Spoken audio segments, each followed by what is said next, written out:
Hi hi madam. ಈಗ ಬ್ಯಾಂಗ್ಳೂರ್ಗೆ ಹೋಗ್ತಾ ಇದ್ದೀವಿ. ತಂಗಿದು ಸೀಮಂತ ಅಂತ ಹೇಳಿದೆ ಅಲ್ವಾ. ಹಾಯ್, ಸೀಮಂತಕ್ಕೆ ನಾಳೆ ಸೀಮಂತ. ಸೊ ಇವತ್ತು ಆಂಟಿ ತಿಂಡಿಗಳೆಲ್ಲ ಮಾಡಬೇಕು ಅಂತ ಹೇಳಿದ್ರು, ಬನ್ನಿ ಅಂತ. ಸೊ ಅದಕ್ಕೆ ಹೊರಡ್ತಾ ಇದ್ದೀವಿ ನಾವು ಇವಾಗ. ಗರ್ಗುಂಟೆ ಪಾಳ್ಯಕ್ಕೆ ಹೋಗ್ತಾ ಇದ್ದೀವಿ. ಅಲ್ಲಮ್ಮ ನಮಸ್ತೆ ಮಾಡು. ನಮಸ್ತೆ. ನಿದ್ದೆ ಬಂದ್ಬಿಟ್ಟಿದೆ ಬರೀ ಹೋಗೋಣ. ಹೇಗಾಗುತ್ತೆ? ಕಸ ಇಟ್ಕೊಂಡ್ರಾ?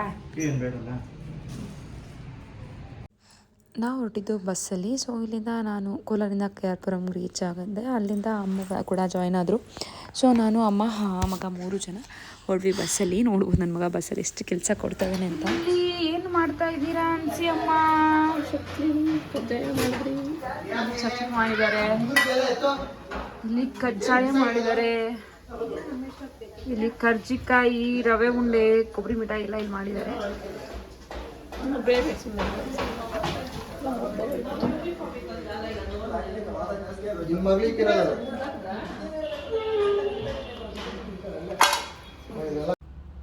ಹಾಗೆ ತಿಂಡಿಗಳೆಲ್ಲ ಮಾಡಿ ಅಂದರೆ ಆಂಟಿ ಕರ್ಜಿಕಾಯಿ ಮತ್ತು ರವೆ ಉಂಡೆ ಕೊಬ್ಬರಿ ಮಿಠಾಯಿ ಮಾಡಿದರು. ಸೊ ನಾವು ಕರ್ಜಿಕಾಯಿ ಮತ್ತು ಕಜ್ಜಾಯ ಮತ್ತು ಚಕ್ಲಿ ಎಲ್ಲ ಮಾಡಿಕೊಂಡ್ರು. ಮತ್ತು ಮಲ್ಲೇಶ್ವರಂಗೆ ಹೋಗಿ ಸ್ವಲ್ಪ ಫ್ರೂಟ್ಸು ಅದೆಲ್ಲ ತೊಗೊಂಬರೋದಿತ್ತು. ಹೋಗಿ ತೊಗೊಂಡು ಬಂದ್ವಿ. ನಾನು ವಿಡಿಯೋ ಏನೂ ಮಾಡಿಲ್ಲ, ಫೋನ್ ಸ್ವಿಚ್ ಆಫ್ ಆಗಿಬಿಟ್ಟಿತ್ತು. ಸೊ ಎಲ್ಲ ಮಾಡಿಕೊಂಡು ವಿಶ್ವ ಕೂಡ ಬಂದ. ಅವನಿಗೆ ವರ್ಕ್ ಇತ್ತು, ಅವನಿಗೆ 11 ತನಕ ವರ್ಕ್ ಇತ್ತು. ಸೊ ಅವ್ನ ವರ್ಕೆಲ್ಲ ಮುಗಿಸ್ಕೊಂಡು ಈಗ ಪ್ಯಾಕಿಂಗ್ ಮಾಡ್ತಾಯಿದ್ವಿ. ಸೊ ಅವನು ಆ್ಯಕ್ಚುಲಿ ಪ್ಲೇಟ್ ಡೆಕೋರೇಷನ್ ಎಲ್ಲ ಮಾಡಬೇಕು ಅಂತ ಅಂದ್ಕೊಂಡಿದ್ದಾನೆ. ತುಂಬ ಚೆನ್ನಾಗಿ ಮಾಡ್ತಾನೆ ಅವನು. ಸೊ ಅದಕ್ಕೆ ಪ್ಲೇಟ್ಸ್ ಎಲ್ಲ ತೊಗೊಂಬಂದು ಇಟ್ಕೊಂಡಿದ್ದಾನೆ. ಪ್ಲೇಟ್ಸ್ ಎಲ್ಲ ಏನಿದೆಯಲ್ಲ ಇದೆಲ್ಲ ಜರ್ಮನ್ ಸಿಲ್ವರು. ಸೊ ನಿಮ್ಗೆ ಯಾರಿಗಾದ್ರೂ ಪ್ಲೇಟ್ ಡೆಕೋರೇಷನ್ ಎಲ್ಲ ಏನಾದರೂ ಬೇಕು ಅಂತಂದರೆ ಕಮೆಂಟ್ ಮಾಡಿ. ಸೊ ಅವನಿಗೆ ಹೇಳ್ತೀನಿ. ಅವನ ಹತ್ರ ಪ್ಲೇಟ್ಸ್ ಇರ್ಬೋದು, ಹಾಗೆ ಡಾಲ್ಸ್ ಇರ್ಬೋದು, ಇದೆಲ್ಲ ಕೂಡ ಅವನ ಹತ್ರ ಕಲೆಕ್ಷನ್ಸ್ ಇದೆ. ಸೊ ಅವ್ನು ಫುಲ್ ಪ್ಲೇಟ್ ಡೆಕೋರೇಷನ್ ಈಗ 12 ಪ್ಲೇಟ್ಸು 21 ಪ್ಲೇಟ್ಸ್ ಈ ಥರ ಡೆಕೋರೇಷನ್ಸ್ ಬರುತ್ತಲ್ವ. ಸೊ ಆ ಥರ ಮಾಡಬೇಕು ಅಂತ ಪ್ಲ್ಯಾನ್ ಮಾಡ್ತಾನೆ. ವಿತ್ ತಿಂಡಿ ಸಮೇತನೂ ಕೂಡ ಮಾಡಿಕೊಡ್ತಾನೆ ಯಾರಿಗಾದ್ರೂ ಬೇಕು ಅಂತಂದರೆ. ಸೊ ಬೇಕು ಅಂದರೆ ಏನಾದ್ರು ಡೀಟೇಲ್ಸ್ ಎಲ್ಲ ನನಗೆ ಕಮೆಂಟ್ ಮಾಡಿ ಹೇಳ್ತೀನಿ ನಾನು.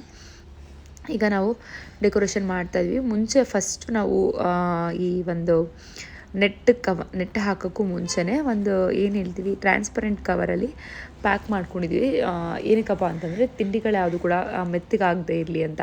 ಈಗ ನಿಮ್ಗೆ ಗೊತ್ತಿದೆ ಎಲ್ಲರಿಗೂ ಥಂಡಿ ಜಾಸ್ತಿ ಇರೋದ್ರಿಂದ ಬೇಗ ತಿಂಡಿ ಚಕ್ಲಿ ಇರ್ಬೋದು, ಕರ್ಜಿಕಾಯಿ ಇದೆಲ್ಲ ಮೆತ್ತಗಾಗ್ಬಿಡುತ್ತೆ.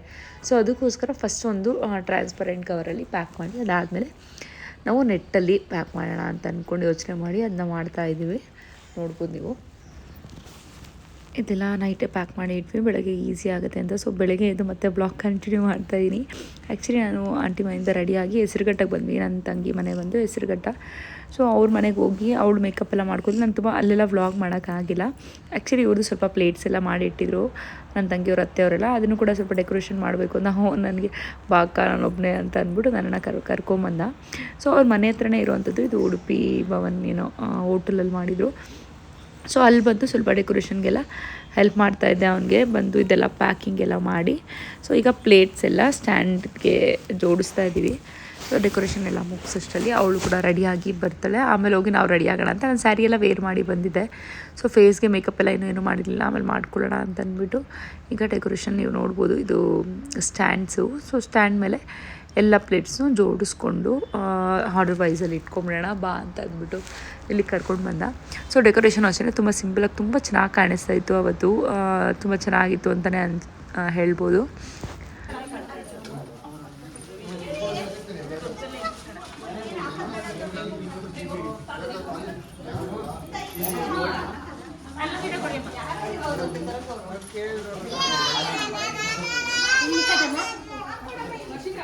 ಏನಮ್ಮ ನಾವು ಕಾಣಿಸ್ತಾ ಇದೀವ? ಆಗು ಇಲ್ಲಿ ಎಲ್ಲೋಳೆ ಈಗ ಬಂದಿಲ್ಲ ಇವಾಗ.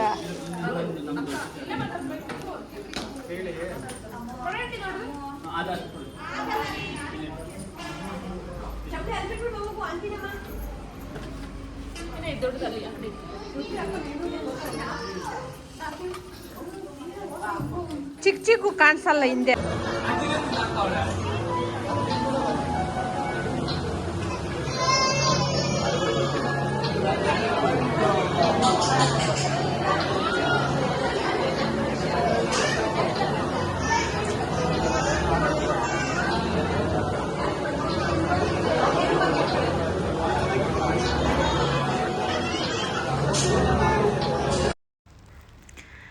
ಆ್ಯಕ್ಚುಲಾಗಿ ಸೀಮಂತಕ್ಕೆ ನನ್ನ ತಂಗಿನ ಕೂರಿಸಿದಿರ್ಬೋದು, ಹಾರ ಹಾಕಿದ್ದು ಇದೆಲ್ಲ ಚೆನ್ನಾಗಿ ನೀಟಾಗಿ ಒಂದು ವಿಡಿಯೋ ಮಾಡೋಣ ಅಂತ ಅಂದ್ಕೊಂಡಿದ್ದು.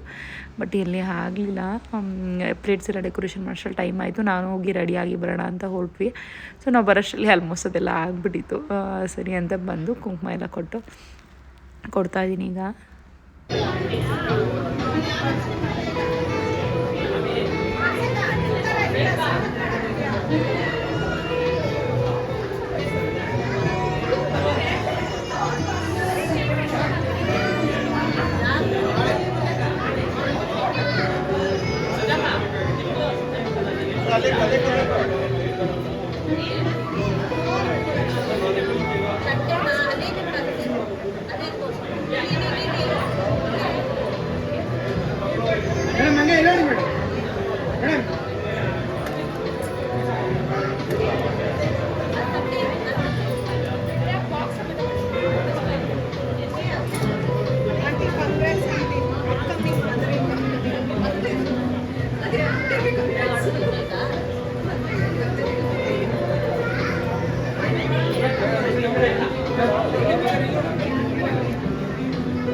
ಸ್ವಲ್ಪ ಹಿಂದೆ ಬನ್ನಿ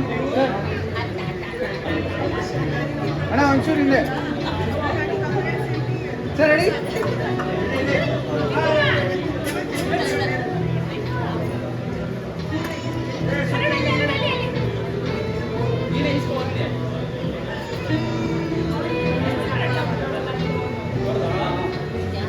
ಇಲ್ಲ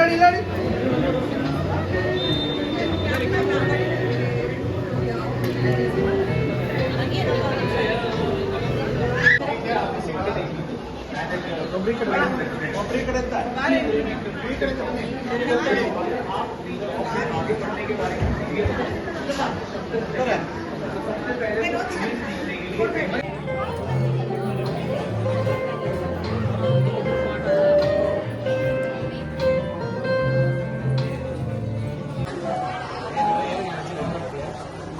ಬಗ್ಗೆ ಗೊತ್ತಿದ್ದೆ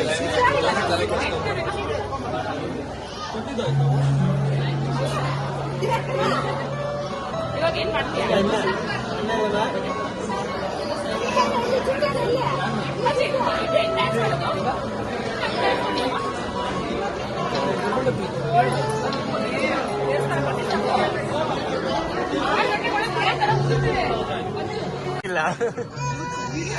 ಅಲ್ಲದೆ ವಯಸ್ಸಾಗಿರೋರೆಲ್ಲ ಊಟದ ಪಂತಿಲ್ ಕುತ್ಕೊಂಡ್ ತಿಂದ್ರೆ ವಯಸ್ಸು ಹುಡುಗಿ ನೋಡಿ ಕರ್ಸ್ಕೊಂಡ್ ತಿಂತಾಳೆ.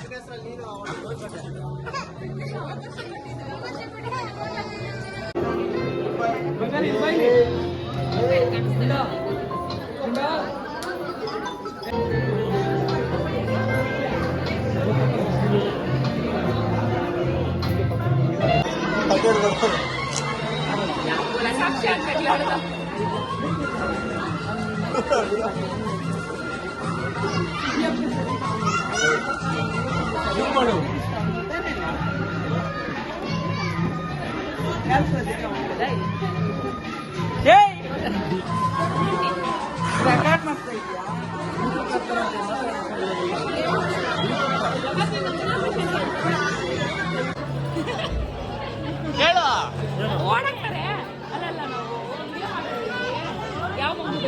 ಈ ಸೌಂಡ್ ಅಲ್ಲಿ ನಿನ್ನ ಮಗು ಹೇಳ್ದೆ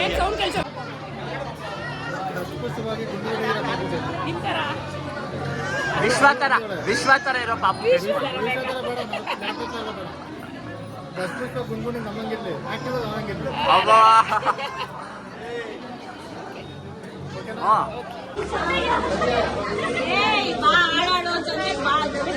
ಚೆನ್ನಾಗಿರೋ ಹಾಡು ಆಡಿದ್ರೆ ಕಾಸು, ಇಲ್ಲಾಂದ್ರೆ ಇಲ್ಲ. ನೀನೇ ಆಡಕ ಹೋಗ್ಲಿ.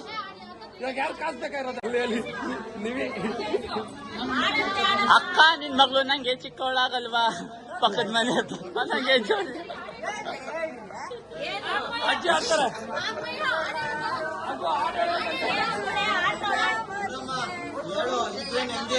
ಹೇಳ್ತಾರೆ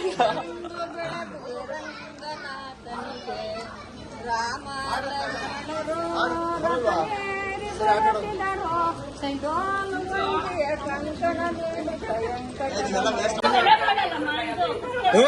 ವಾಚ್ ಬೆಲೆ ಬೀಳ್ತದೆ ಜಾಸ್ತಿ 50-60 ಸಾವಿರ. ಏನ್ ಬಾಬಾ ಜೋಬಿಂದ ತೆಗಿತೀರಾ ಅಂದ್ರೆ ಎಂಟಿ ಬೆರಳಿಂದ ತೆಗಿತಾ ಇದ್ದೀರಾ?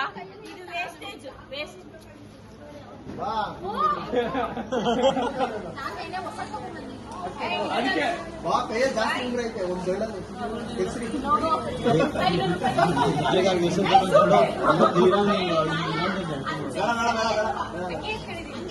ಒಂದೇ ಸಿಕ್ಕಿದೆ.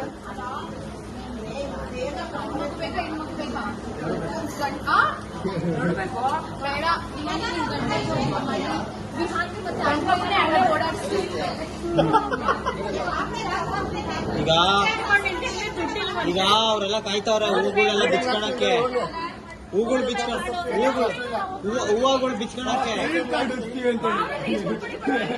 ಹೂವುಗಳು ಬಿಚ್ಕೊಂಡು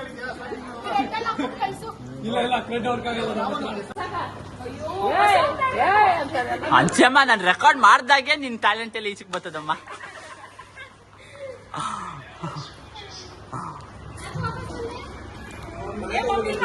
ಹಾಯ್ ಹಾಯ್.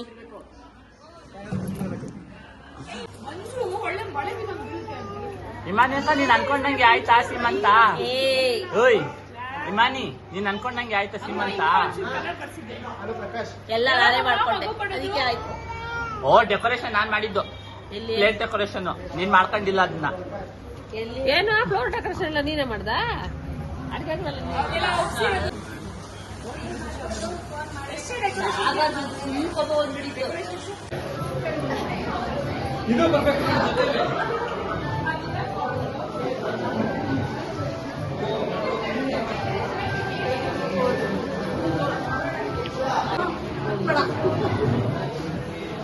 ಸಾಕು ಸಾಕು.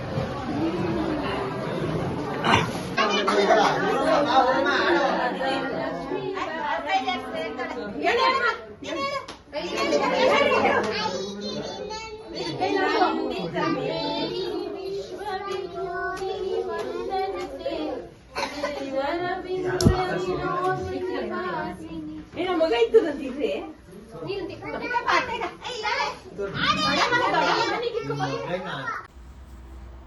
ಫಂಕ್ಷನ್ ಎಲ್ಲ ಮುಗಿಸ್ಕೊಂಡು ಮನೆಗೆ ಬಂದ್ವಿ. ಮನೆಗೆ ಬಂದು ಡ್ರೆಸ್ ಎಲ್ಲ ಚೇಂಜ್ ಮಾಡಿ ನನ್ನ ಮಗನೂ ಕೂಡ ಅವನಿಗೆ ಫುಲ್ ಕೋಲ್ಡ್ ಆಗಿಬಿಟ್ಟಿದೆ. ಕೋಲ್ಡು ರನ್ನಿಂಗ್ ನೋಸ್ ಅಂತೂ ಕಡಿಮೆ ಆಗ್ತಿಲ್ಲ. ಒಂದು ಸ್ವಲ್ಪ ಫೀವರ್ ಕೂಡ ಬರೋ ಥರ ಅನಿಸ್ತದೆ. ಯಾಕೆಂದರೆ ನಿನ್ನೆ ನೀವು ಲಾಸ್ಟ್ ವ್ಲಾಗಲ್ಲಿ ನೋಡಿದೆ ಊರಲ್ಲಿ ಪೂಜೆ ಇತ್ತು. ಸೊ ಪೂಜೆಯಲ್ಲಿ ಬೆಳಗ್ಗೆನೇ ಪೂಜೆಗೆ ಹೋಗಿದ್ದರಿಂದ ತುಂಬ ಮಂಜಿತ್ತು. ಸೊ ಅದಕ್ಕೆ ಸ್ವಲ್ಪ ಕೋಲ್ಡೆಲ್ಲ ಆಗಿಬಿಟ್ಟಿದೆ.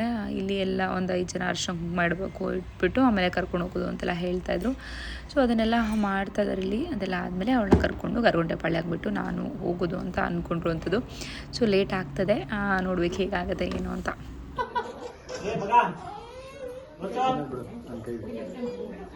ನಿನ್ ಫಸ್ಟ್ ತಗೊಂಡು ಹೋಗ್ತೀನಿ. ಯಾರನ್ನ ಕೊಡ್ಸಿದ್ದೀನಿ?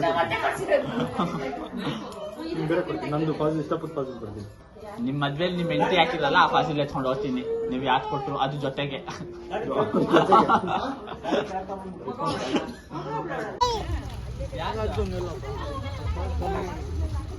ಬಾ ಮೇಲೆ ಅವ್ರೆ